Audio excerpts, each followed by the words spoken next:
Good evening हमारे class 9 10 के प्यारे बच्चों। आज हम लोग चलेंगे टाइप्स ऑफ सेंटेंस मींस वाक्य के प्रकार। ये आपकी ग्रामर की दूसरी क्लास है प्यारे बच्चों, और इसके पहले एक क्लास हो चुकी है जिसमें हमने आपको बताया था कि अल्फाबेट क्या होते हैं, वर्ड क्या होते हैं और सेंटेंस क्या होते हैं। यदि आपने पिछली क्लास को नहीं देखा है तो आप चैनल की प्लेलिस्ट में जाएंगे तो आपकी ग्रामर की प्लेलिस्ट बनी है। यदि आप 9th में होंगे तो आपकी ग्रामर की प्लेलिस्ट है UP board class 9th English grammar new syllabus करके आपकी अपनी प्लेलिस्ट बनी होगी। और यदि आप क्लास 10th में होंगे तो इसी प्रकार से आपकी क्लास 10th की भी इंग्लिश ग्रामर की प्लेलिस्ट बनी है। आप वहां से जाकर के चेक कर सकते हैं प्यारे बच्चों, उसमें सारी क्लासेस जो ग्रामर की होंगी, जितनी भी क्लासेस चली होंगी वो सारी क्लासेस आपको मिल जाएंगी। तो आज के टॉपिक से तुरंत हम लोग ज्वाइन होते हैं प्यारे बच्चों। आज की टॉपिक क्या है? Types of sentence. और टॉपिक पे चलने से पहले एक ही बात कहेंगे, जो भी बच्चे चैनल पे पहली बार आए चैनल को सब्सक्राइब करेंगे, वीडियो को लाइक करेंगे और क्लास 9 10 के सभी बच्चों में शेयर और करेंगे प्यारे बच्चों, ये आपकी जिम्मेदारी है। ठीक है, हम लोग आ जाते हैं टाइप्स ऑफ सेंटेंस मींस वाक्य के प्रकार। हम लोगों ने पिछली क्लास में देखा था सेंटेंस के बारे में मींस वाक्य के बारे में। तो वाक्य डेफिनेशन हमने पिछली क्लास में क्या बताया था? दो या दो से अधिक शब्दों के सार्थक समूह को क्या कहते हैं? वाक्य कहते हैं। ऐसा हमने आपको डेफिनेशन बताया था। जैसे Ram is writing a letter means दो या दो से अधिक यहाँ शब्दों का समूह है और एक सार्थक अर्थ दे रहा है, तो ये आपका क्या हो गया था? वाक्य हो गया था। अब हम लोग आगे बढ़ेंगे प्यारे बच्चों, जो है देखते हैं टाइप्स ऑफ सेंटेंस मींस वाक्य के प्रकार। जो है ये आज की टॉपिक आपकी है, वाक्य के प्रकार। टाइप्स ऑफ सेंटेंस मींस वाक्य कितने प्रकार के होते हैं। तो प्यारे बच्चों, जब हम बात करेंगे कि वाक्य के प्रकार के, तो वाक्य के कितने प्रकार के होते हैं? 5 प्रकार के होते हैं। मींस टाइप्स ऑफ सेंटेंस में वाक्य कितने प्रकार के होते हैं? आपके 5 प्रकार के वाक्य होते हैं। और 5 प्रकार के वाक्य कौन कौन से होते हैं यहाँ पर जल्दी से देखिए। आपके पांचों प्रकार के वाक्य के बारे में हम लोग चर्चा किए हुए हैं। पहला होता है असर्टिव सेंटेंस, जिसे हिंदी में बोलते हैं साधारण वाक्य। दूसरा होता है इंट्रोगेटिव सेंटेंस, जिसे हिंदी में बोलते हैं प्रश्नसूचक वाक्य। तीसरा है इंपरेटिव सेंटेंस, जिसे बोलते हैं आज्ञा सूचक वाक्य। चौथा है आपका एक्सक्लेमेटरी सेंटेंस, जिसे बोलते हैं क्या? आश्चर्य सूचक वाक्य। और पांचवा आपका है प्यारे बच्चों ऑप्टेटिव सेंटेंस, जिसे हिंदी में बोलते हैं इच्छा सूचक वाक्य। ये आपके 5 प्रकार के वाक्य हो गए प्यारे बच्चों। अब हम लोग एक एक करके इन सभी पांचों प्रकार के वाक्यों के बारे में अध्ययन करेंगे और एकदम विस्तार से प्यारे बच्चों अध्ययन करेंगे, जिसमें आपको कोई डाउट नहीं रह जाएगा। आज की क्लास के बाद आपका टाइप्स ऑफ सेंटेंस में कोई डाउट नहीं रह जाएगा प्यारे बच्चों। तो जल्दी से चलते हैं, हम लोग पहले पे आ जाते हैं, असर्टिव सेंटेंस पे आ जाते हैं। देखते हैं असर्टिव सेंटेंस है क्या। यहाँ देखिए प्यारे बच्चों, आपका असर्टिव सेंटेंस दिया हुआ है, ये साधारण वाक्य। पहले इसकी डिफिनेशन देख लेते हैं कि इसकी परिभाषा क्या होगी। वे वाक्य जिनसे किसी कथन के होने व न होने का भाव प्रकट होता हो उसे क्या कहते हैं? असर्टिव सेंटेंस कहते हैं। सिंपल सी प्यारे बच्चों, जिससे किसी कथन का होने या न होने का भाव प्रकट हो उसे क्या कहते हैं? असर्टिव सेंटेंस कहते हैं। यह 2 प्रकार का होता है। मींस ये कितने प्रकार का असर्टिव सेंटेंस होता है? 2 प्रकार का होता है। एक होता है अफर्मेटिव सेंटेंस, दूसरा होता है निगेटिव सेंटेंस। पहला हो गया आपका अफर्मेटिव सेंटेंस और दूसरा हो गया निगेटिव सेंटेंस। अफर्मेटिव सेंटेंस को क्या कहते हैं प्यारे बच्चों? स्वीकारात्मक वाक्य। अफर्मेटिव सेंटेंस को क्या बोलते हैं? स्वीकारात्मक वाक्य। निगेटिव सेंटेंस को बोलते हैं नकारात्मक वाक्य। आप लोग जो अफर्मेटिव सेंटेंस और निगेटिव सेंटेंस को अलग सेंटेंस ही मान लेते हो, ये अलग कोई सेंटेंस नहीं है प्यारे बच्चों, ये आपका असर्टिव सेंटेंस का प्रकार है। असर्टिव सेंटेंस 2 प्रकार के होते हैं, अफर्मेटिव सेंटेंस और निगेटिव सेंटेंस। अब हम लोग दोनों के बारे में देख लेते हैं कि अफर्मेटिव सेंटेंस क्या है और निगेटिव सेंटेंस क्या है। और जो हमने डिफिनेशन बताया था, जो है जिनसे जो है sentence means affirmative assertive sentence की जो डिफिनेशन बताया, जिन कथन से जिनसे किसी कथन के होने या न होने का भाव प्रकट हो उसे असर्टिव सेंटेंस कहते हैं। तो प्यारे बच्चों, किसी कथन के होने का भाव अफर्मेटिव के माध्यम से पता चलेगा, नहीं होने का भाव निगेटिव सेंटेंस के माध्यम से पता चलेगा। अब जल्दी से देखते हैं अफर्मेटिव सेंटेंस क्या है और निगेटिव सेंटेंस क्या है, हम लोग उस पे चलते हैं प्यारे बच्चों। यहाँ पर देखिए प्यारे बच्चों, आपका दिया है अफर्मेटिव सेंटेंस में स्वीकारात्मक वाक्य। अब देखिए यहाँ पर स्वीकारात्मक क्या वाक्य क्या है, मींस अफर्मेटिव सेंटेंस क्या है। जिन वाक्यों से सकारात्मक सूचना प्राप्त होती है उसे अफर्मेटिव सेंटेंस कहते हैं। तो प्यारे बच्चों सिंपल सी बात है, जिन वाक्यों से सकारात्मक सूचना प्राप्त होती हो, यदि सकारात्मक सूचना प्राप्त हो रही है तो क्या होगा, अफर्मेटिव सेंटेंस होगा। जैसे हमने लिखा Mohan reads a book, Mohan एक पुस्तक पढ़ता है, तो एक ऐसी सूचना मिली थी, सकारात्मक सूचना मिली थी ना। और जैसे हमने लिखा Raju is going to school, Raju school जा रहा है, तो कैसी सूचना है, अफर्मेटिव सूचना है ना, मीन्स पॉजिटिव वे में सूचना है ना। अगर पॉजिटिव वे में सूचना है तो आपका सेंटेंस क्या होगा, अफर्मेटिव सेंटेंस होगा। आपने इस चीज को आप शुरुआत से पढ़ते चले आए होंगे ट्रांसलेशन में। ट्रांसलेशन में आप कहते हो कि अफर्मेटिव सेंटेंस क्या होते हैं, निगेटिव सेंटेंस क्या होते हैं। अफर्मेटिव का आप नियम पढ़ते हो, फिर निगेटिव का नियम पढ़ते हो, फिर इंटरोगेटिव का नियम पढ़ते हो। तो प्यारे बच्चों आप जो पढ़ते चले आए हैं वही आपका चीजें हैं, यहाँ कोई अतिरिक्त चीज नहीं है। तो सिंपल सी बात है, अफर्मेटिव सेंटेंस जिससे अगर सूचना आपका सकारात्मक सूचना है तो अफर्मेटिव सेंटेंस होगा, और नकारात्मक सूचना है तो आपका कौन सा सेंटेंस होगा प्यारे बच्चों, निगेटिव सेंटेंस होगा। तो अब हम लोग देख लेते हैं कि आपका निगेटिव सेंटेंस क्या होगा, जल्दी से हम लोग उसे देख लेते हैं।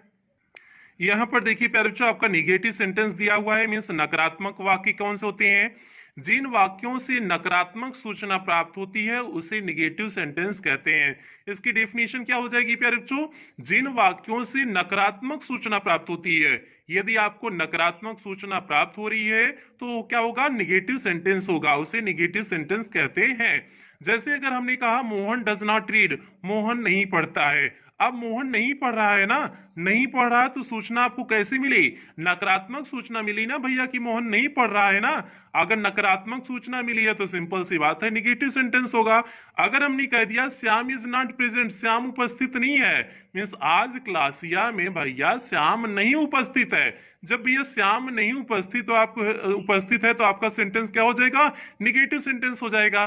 सिंपल सी बात है, जिन वाक्यों से नकारात्मक सूचना प्राप्त होती है उसे क्या बोलते हैं, निगेटिव सेंटेंस बोलते हैं। सिंपल से जैसे हमने लिखा है Mohan does not read, Mohan नहीं पढ़ता है, नकारात्मक सूचना मिली तो निगेटिव सेंटेंस हो गया। Shyam is not present, Shyam उपस्थित नहीं है, निगेटिव सूचना मिली तो नकारात्मक वाक्य हो गया। मीन सिंपल सी बात हो गया, ये आपका था। और उसके बाद नोट के पॉइंट में देखिए प्यारे बच्चों हमने क्या लिखा हुआ है, नोट की पॉइंट, इन वाक्यों के अंत में फुल स्टॉप का प्रयोग होता है। आपकी पांचों प्रकार के वाक्यों के अंत में आपको जानना जरूरी होगा, सभी प्रकार के वाक्यों के अंत में क्या प्रयोग होगा इस बात का आपको जानना जरूरी होगा, और सभी में बताएंगे प्यारे बच्चों। तो इन वाक्यों के अंत में क्या करते हैं, फुल स्टॉप का प्रयोग करते हैं। जैसे देखिए फुल स्टॉप लगाए है ना, Mohan does not read, read के बाद फुल स्टॉप का प्रयोग किए है ना, इसी को फुल स्टॉप साइन बोलते हैं, मीन्स फुल स्टॉप का चिन्ह। तो इन वाक्यों के अंत में क्या लगाते हैं, फुल स्टॉप का चिन्ह लगाते हैं। सिंपल सी बात हो गई प्यारे बच्चों। अभी तक जो हमने लोगों ने पढ़ा, असर्टिव सेंटेंस क्या होता है, जिन वाक्यों से सकारात्मक या नकारात्मक सूचना प्राप्त होती है उसे असर्टिव सेंटेंस कहते हैं। यदि सकारात्मक सूचना प्राप्त हो रही हो तो होगी तो अफर्मेटिव सेंटेंस हो जाएगा, और यदि नकारात्मक सूचना प्राप्त हो रही होगी तो कौन सा हो जाएगा, निगेटिव सेंटेंस हो जाएगा। और इन वाक्यों के अंत में फुल स्टॉप का प्रयोग करते हैं। अभी तक बस आपने इतना ही पढ़ा हुआ है। तो अब चलते हैं प्यारे बच्चों अगले सेंटेंस की तरफ बढ़ते हैं। अगला सेंटेंस आपका कौन सा है, इंटरोगेटिव सेंटेंस। अब हम लोग इंटरोगेटिव सेंटेंस देखते हैं। और इंटरोगेटिव सेंटेंस पे चलने से पहले एक ही बात कहेंगे, यदि आप चैनल पे नए हो तो चैनल को सब्सक्राइब करोगे, वीडियो को लाइक करोगे, और क्लास 9 10th के सभी बच्चों में शेयर होस्ट करोगे प्यारे बच्चों। ये आपकी जिम्मेदारी है क्लास 9 10th के सभी बच्चों में वीडियो को शेयर करना। अगला सेंटेंस देखिए प्यारे बच्चों, यहाँ पर दिया इंटरोगेटिव सेंटेंस मींस प्रश्नसूचक वाक्य। अब हम लोग देखते हैं कि आपका प्रश्नसूचक वाक्य क्या होता है या इंटरोगेटिव सेंटेंस क्या है। प्यारे बच्चों आज आपके सारे कॉन्सेप्ट क्लियर हो जाएंगे, कहीं से कोई दुविधा नहीं रह जाएगी। तो इंटरोगेटिव सेंटेंस की पहले डेफिनेशन देख लेते हैं, इसकी परिभाषा क्या है उसे देख लेते हैं। जिन वाक्यों के द्वारा प्रश्न पूछा जाता है उसे प्रश्नसूचक वाक्य कहते हैं। सिंपल सी बात है प्यारे बच्चों, जिन वाक्यों के द्वारा प्रश्न पूछा जाता है उसे प्रश्नसूचक वाक्य कहते हैं। ये आपका हो गया इंटरोगेटिव सेंटेंस की डेफिनेशन हो गई। ए भी दो प्रकार के होते हैं, मींस ए भी जो है इंटरोगेटिव सेंटेंस भी कितने प्रकार के होते हैं प्यारे बच्चों, दो प्रकार के होते हैं। अब इसमें कौन कौन से दो प्रकार के होते हैं वहां पर देख लीजिए। Yes oblique no type of interrogative sentence, पहला हो गया आपका yes oblique no type of interrogative sentence हो गया। और दूसरा कौन सा हो जाएगा, WH words type of interrogative sentence. दूसरा कौन सा हो जाएगा प्यारे बच्चों, WH words type of interrogative sentence हो जाएगा। ये आपका दूसरा है। तो इस प्रकार से प्यारे बच्चों पहला हो गया yes oblique no type of interrogative sentence, दूसरा हो गया WH words type of interrogative sentence. तो ये दो प्रकार की आपके इंटरोगेटिव सेंटेंस हो गए। अब हम लोग एक एक करके दोनों के बारे में अध्ययन करते हैं, देखते हैं पहले टाइप का इंटरोगेटिव सेंटेंस क्या है और दूसरे टाइप का इंटरोगेटिव सेंटेंस क्या है। यहाँ पर देखिए प्यारे बच्चों आपका yes oblique no type of interrogative sentence दिया है, तो जल्दी से हम लोग इस सेंटेंस के बारे में अध्ययन कर लेते हैं, देखते हैं yes oblique no type of interrogative sentence क्या है।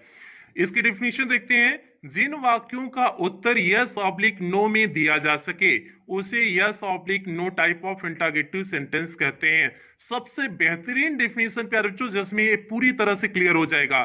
जिन वाक्यों का, अब वाक्यों के पहले आप प्रश्नसूचक वाक्य भी कर सकते हो, जिन प्रश्नसूचक वाक्यों का उत्तर यस ऑब्लिक नो में दिया जा सके उसे yes oblique no type of interrogative sentence कहते हैं। अगर आप उस प्रश्न का उत्तर यस ऑब्लिक नो में दे सकते हो, मींस हाँ या नहीं में दे सकते हो, तो सिंपल सी बात है वो आपका सेंटेंस क्या हो जाएगा, yes oblique no type of interrogative sentence में आ जाएगा। जैसे हमने कहा इज सोहन कमिंग, उदाहरण में देखिए, एग्जाम्पल में देखिए, इज सोहन कमिंग, क्या सोहन आ रहा है। अगर सोहन आ रहा होगा तो आप यस कहेंगे, नहीं आ रहा होगा तो नो कहेंगे, तो आपका सेंटेंस कौन हो गया, yes oblique no type of interrogative sentence हो गया। दूसरा, is Priya dancing, is Priya dancing means क्या प्रिया डांस कर रही, नृत्य कर रही है।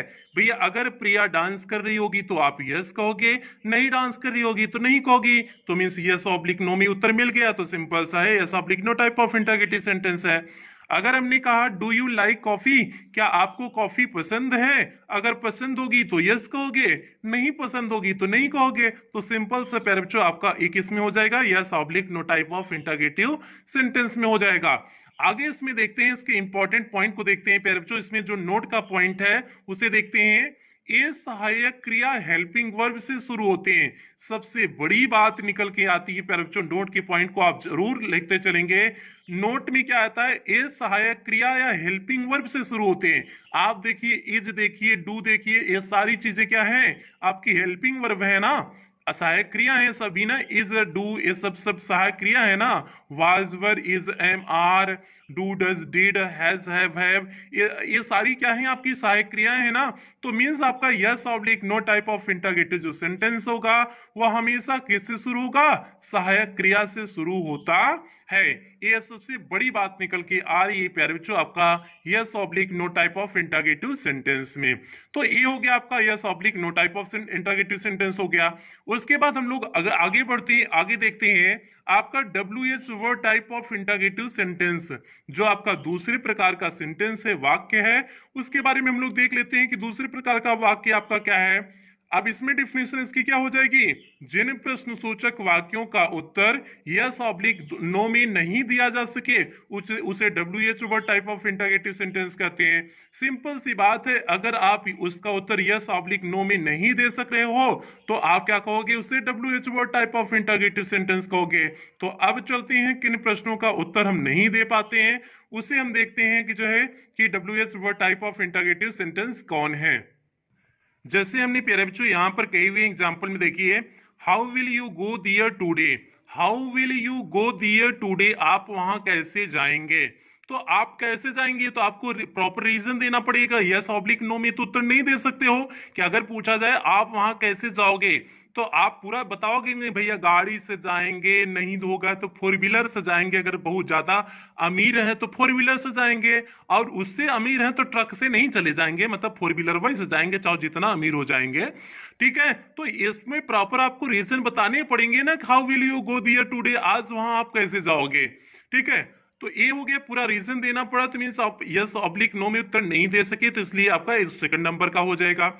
जैसे दूसरा, why do you hate me, आप मुझसे नफरत क्यों करते हैं। अगर हमने आपसे भैया लोग पूछे कि आप हमसे नफरत काहे करते हैं, बताओ आप लोग नफरत करते हो कि नहीं करते हो, नफरत नहीं करते हो ना, हम गलत लिखे हैं ना। हाँ, why do you hate me, आप क्यों मुझसे नफरत करते हैं। भैया अगर कोई लोग इसमें होगा जो हमसे नफरत करता होगा तो उसे प्रॉपर रीजन देना पड़ेगा कि सर जी से हमें काहे नफरत है।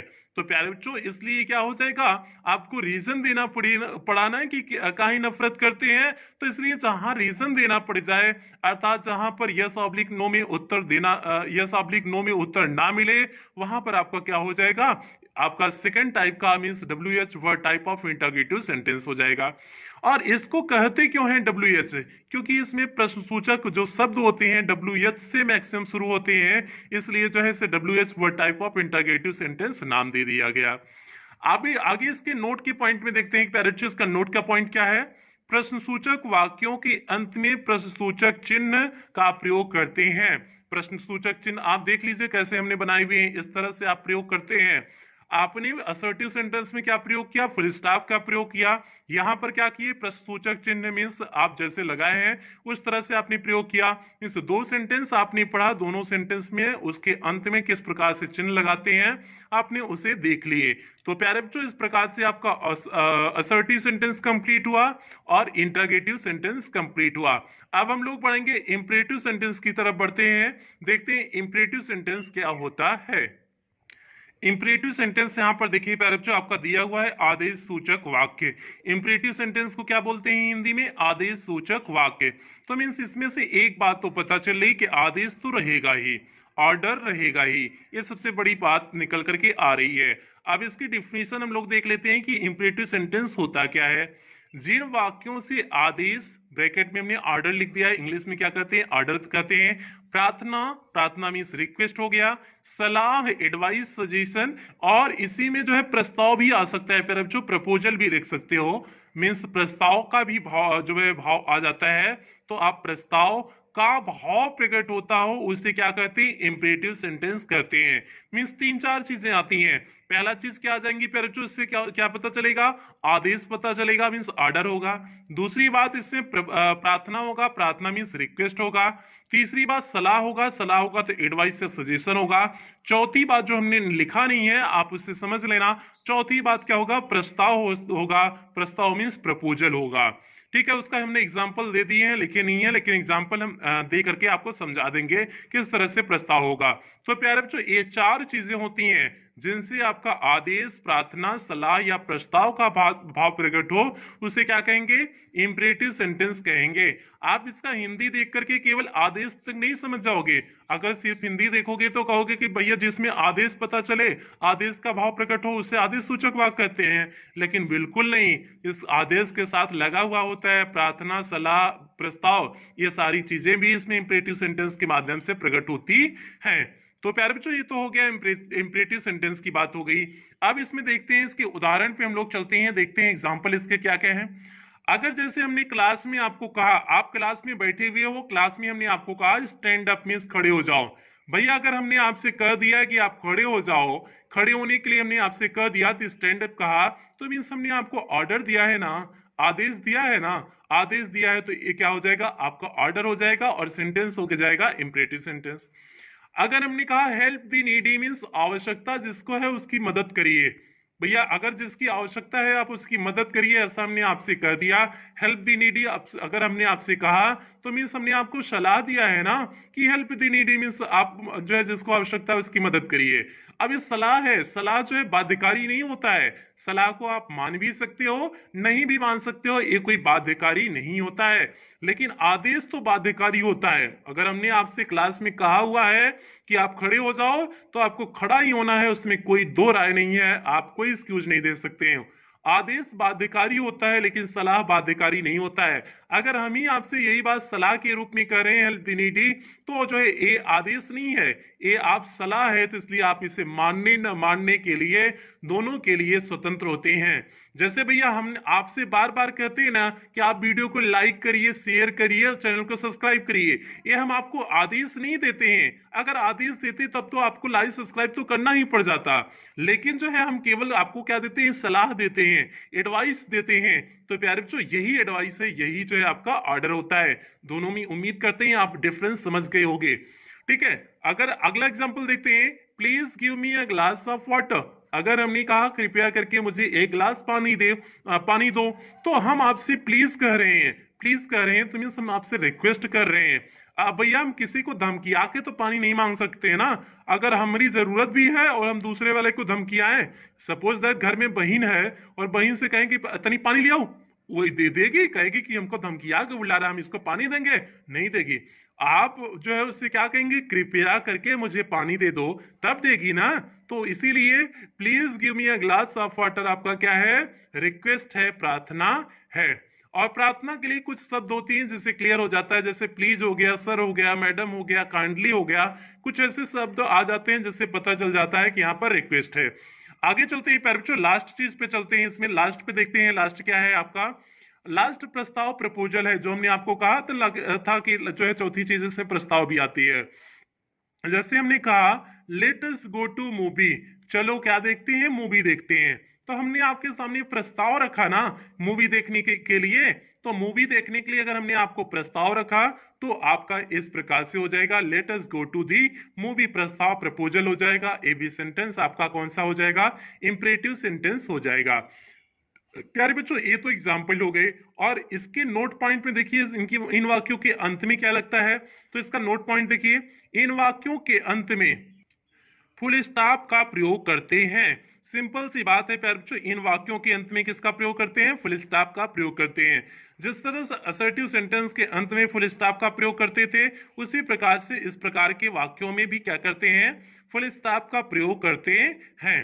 तो अभी तक आपने देखा जो है लास्ट में आपका असर्टिव सेंटेंस और इंपरेटिव सेंटेंस के अंत में आपने क्या लगाया है, फुल स्टॉप का प्रयोग किया है। और इंटरोगेटिव सेंटेंस के अंत में आपने क्या लगाया है, जो है इंटरोगेटिव मार्क मींस प्रश्नसूचक चिन्ह लगाए हुए हैं। अभी तक प्यारे बच्चों ये पूरी कहानी है।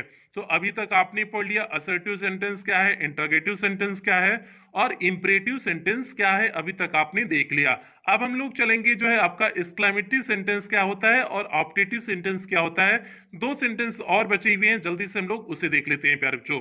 एक्सक्लेमेटरी सेंटेंस चलने से पहले एक ही बात कहेंगे, यदि आप चैनल पे पहली बार आए तो चैनल को सब्सक्राइब करिएगा, वीडियो को लाइक करिएगा, और क्लास 9 10 के सभी बच्चों में वीडियो को शेयर कर दीजिएगा। और सबसे कहिए कि प्यारे बच्चों आपकी ग्रामर की क्लास शुरू हो चुकी है। ये आपकी सेकंड ग्रामर की क्लास है, मींस इस सेशन की आपका ग्रामर की दूसरी क्लास अभी चल रही है प्यारे बच्चों। तो जल्दी से चलते हैं, आगे चलते हैं, आगे देखते हैं एक्सक्लेमेटरी सेंटेंस क्या है। आगे देखिए प्यारे बच्चों, आपका एक्सक्लेमेटरी सेंटेंस दिया हुआ है, मींस आश्चर्य सूचक वाक्य। अब हम लोग देखते हैं एक्सक्लेमेटरी सेंटेंस क्या होता है, मींस आश्चर्य सूचक वाक्य क्या होते हैं। तो इसकी पहले डेफिनेशन देखते हैं, इसकी परिभाषा क्या होगी। जिन वाक्यों से कोई आश्चर्य, हर्ष, शोक, भय, करुणा, घृणा आदि का भाव प्रकट होता है उसे एक्सक्लेमेटरी सेंटेंस कहते हैं, मींस आश्चर्य सूचक वाक्य कहते हैं। और इसे विस्मय सूचक वाक्य भी कहते हैं, आश्चर्य सूचक या विस्मय सूचक वाक्य, चाहे दोनों में से, चाहे दोनों में कोई भी आप कर सकते हो। तो क्या हो जाएगा, जिन वाक्यों से कोई आश्चर्य, हर्ष, शोक, भय, करुणा, घृणा आदि का भाव प्रकट होता है उसे क्या कहते हैं, एक्सक्लेमेटरी सेंटेंस कहते हैं। अब इसे जो है आश्चर्य सूचक मींस आश्चर्य सूचक वाक्य है। आप इससे केवल आश्चर्य का ही नहीं देखोगे कि केवल आश्चर्य का ही भाव प्रकट होगा, आश्चर्य सूचक वाक्य है। जिस तरह से आपने इंपरेटिव सेंटेंस में देखा था आज्ञा सूचक वाक्य था, लेकिन और भी चीजें आई हुई थी, उसी प्रकार से यहाँ पर भी आश्चर्य सूचक भले नाम है, लेकिन आश्चर्य सूचक के अलावा भी बहुत सारी चीजें इसमें आ जाती हैं। तो इसकी डेफिनेशन क्या हो गई, जिन वाक्यों से कोई आश्चर्य, हर्ष, शोक, भय, करुणा, घृणा आदि का भाव प्रकट होता है उसे एक्सक्लेमेटरी सेंटेंस कहते हैं। अब हम लोग एग्जाम्पल की तरफ चलते हैं, देखते हैं इसके उदाहरण कौन कौन से होंगे प्यारे बच्चों। इसके एग्जाम्पल की तरफ चलते हैं।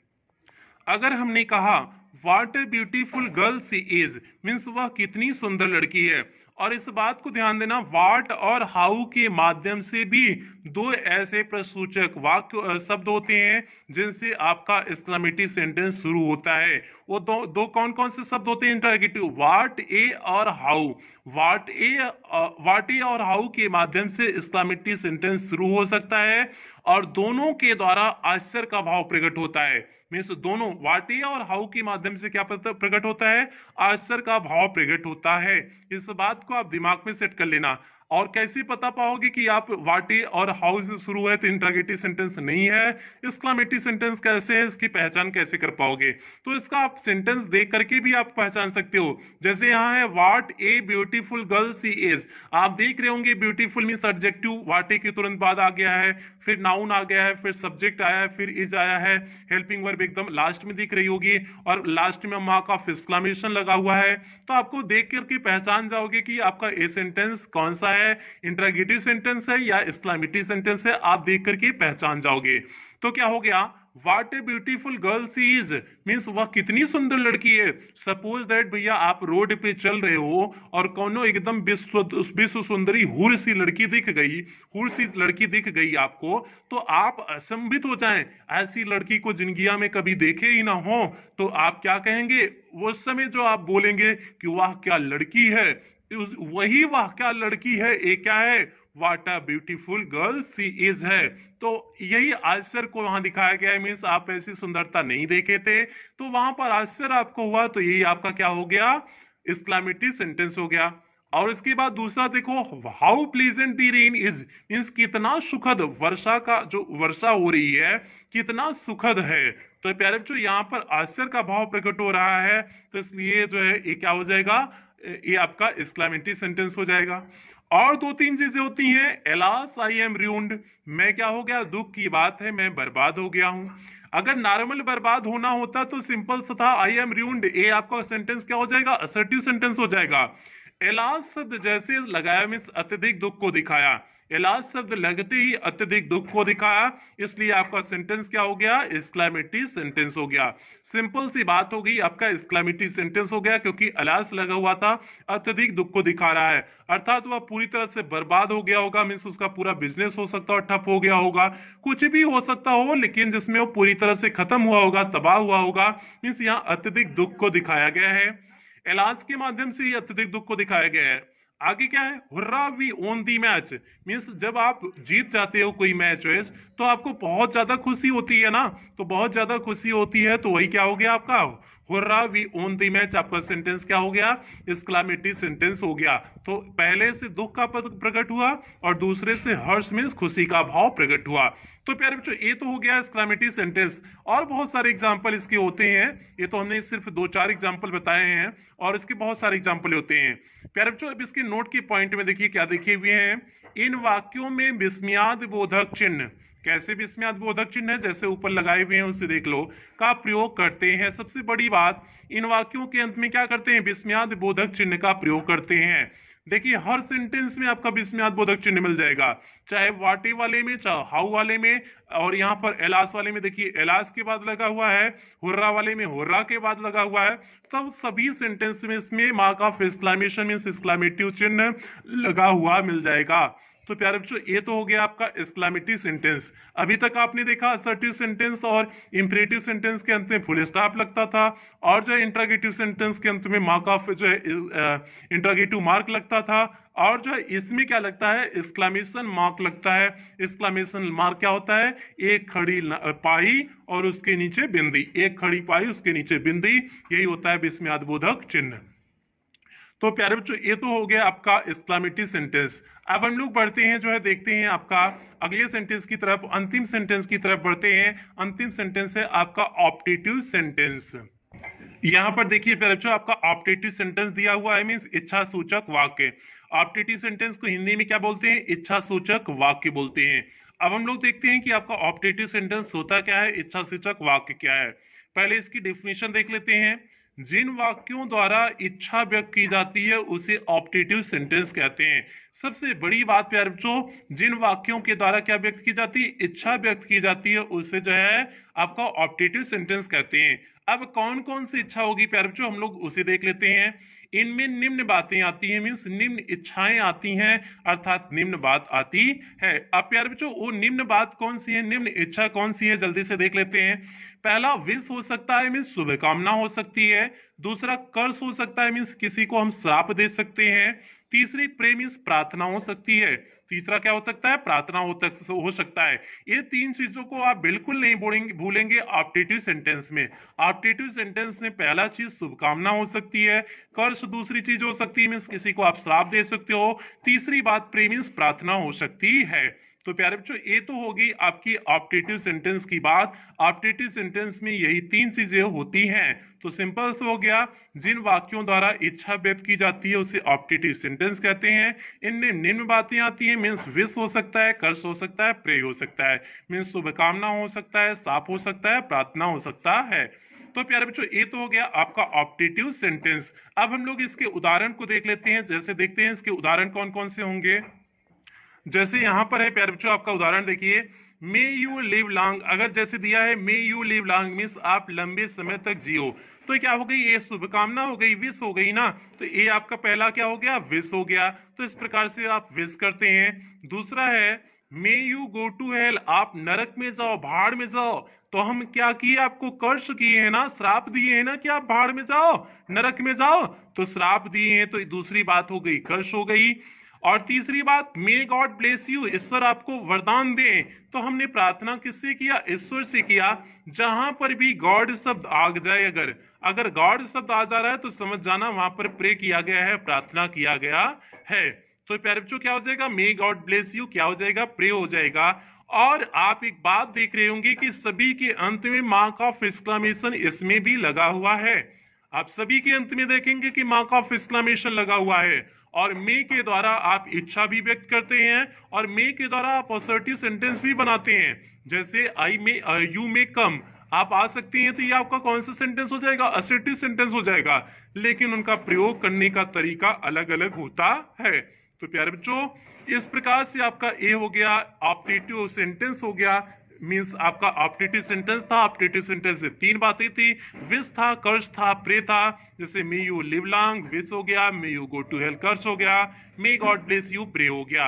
और इसकी नोट के पॉइंट में देखिए, इसमें नोट के पॉइंट में लिखे हुए हैं, इन वाक्यों के अंत में विस्मयादि बोधक चिन्ह का प्रयोग करते हैं। सिंपल सी सबसे सरल सी बात है, इन वाक्यों के अंत में विस्मयादि बोधक चिन्ह का प्रयोग करते हैं। तो प्यारे बच्चों ये हो गया आपका ऑप्टेटिव सेंटेंस। तो इस प्रकार से आपके जितने सेंटेंस थे, 5 प्रकार के सेंटेंस थे, सभी पांचों प्रकार के सेंटेंस को प्यारे बच्चों आज हम लोगों ने कंप्लीट कर लिया।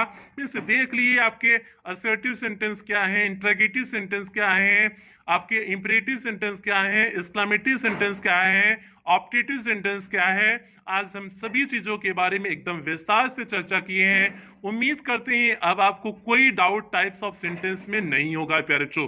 तो आज की topic types of sentence complete हुआ। कल की क्लास में आपको मीन्स अगली क्लास जब भी आपकी चलेगी तो अगली क्लास में प्यारे बच्चों आपको कराएंगे, ये तो टाइप्स ऑफ सेंटेंस हो गया, अब कराएंगे part of sentence means subject के भाग मीन्स सब्जेक्ट और प्रेडिकेट वाला पोर्शन। ठीक है, सेंटेंस के भाग मीन्स वाक्य के भाग मीन्स सब्जेक्ट और प्रेडिकेट वाला पोर्शन पढ़ाएंगे। तो प्यारे बच्चों अब अगली क्लास में हम लोग मिलेंगे, इसके पार्ट ऑफ सेंटेंस के साथ मिलेंगे। बस हाँ, तब तक आपसे एक ही बात कहेंगे कि आप लोग नोट्स बना लीजिए। ये आपकी ग्रामर की दूसरी अभी केवल क्लास है, एक क्लास 9-10 की ग्रामर की दूसरी क्लास है, अभी बहुत ज्यादा क्लास नहीं हुई है। तो आप जो है अपने नोट्स बना लें और एक तरफ से लिखते चलें, जैसे लिखा रहे हैं उसी तरह से लिखते चलें। तो प्यारे बच्चों मिलते हैं अगली क्लास में, तब तक आपसे एक ही बात कहेंगे, यदि आप चैनल पे नए हो तो चैनल को सब्सक्राइब करोगे, वीडियो को लाइक करोगे और क्लास 10 के सभी बच्चों, क्लास 9-10 के सभी बच्चों में शेयर और करोगे। प्यारे बच्चों ये आपकी जिम्मेदारी है क्लास 9-10 के बच्चों में वीडियो को शेयर करना। ये आपके न्यू सिलेबस के अकॉर्डिंग सारी चीजें हो रही हैं प्यारे बच्चों, तो इसलिए सभी बच्चों से निवेदन है कि आप जो है वीडियो को शेयर और करना प्यारे बच्चों। तो आज की क्लास यहीं समाप्त करते हैं और यदि आप हमारे ब्लॉगिंग चैनल से जुड़ना चाहते हैं, जैसे सूरज यादव जौनपुर करके लिखा गया है नीचे, उसी तरह से यूट्यूब पे सर्च करेंगे मेरा ब्लॉगिंग चैनल मिल जाएगा, आप वहां से भी मुझसे जुड़ सकते हैं। तो प्यारे बच्चों मिलते हैं अगली क्लास में, तब तक आप लोग अपना ध्यान रखिए, अपने परिवार का ध्यान रखिए।